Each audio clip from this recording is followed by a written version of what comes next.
अदरक को खांसी की बेहतरीन मेडिसिन माना जाता है, रेमेडी माना जाता है। अगर शहद में अदरक का रस मिलाकर पी लिया जाए तो खांसी से जल्द आराम मिल जाता है। यूं वो लोग जिन्हें खांसी की शिकायत रहती है उनके लिए अदरक बेहद मुफीद है।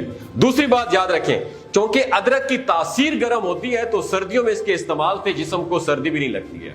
जी दोस्तों, अदरक हर तरह के दर्द से लड़ने में भी काम आता है, पेन किलर है। चाहे वो पेट दर्द हो, सर दर्द हो, दांत का दर्द हो, जिस्म के किसी भी हिस्से में पेन हो रहा हो, अदरक उसके लिए बेहतरीन रेमेडी है।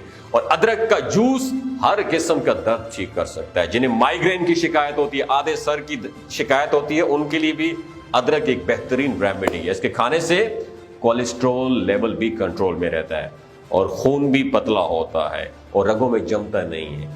अदरक खाने से जो ब्लड सर्कुलेशन है भी ठीक रहती है।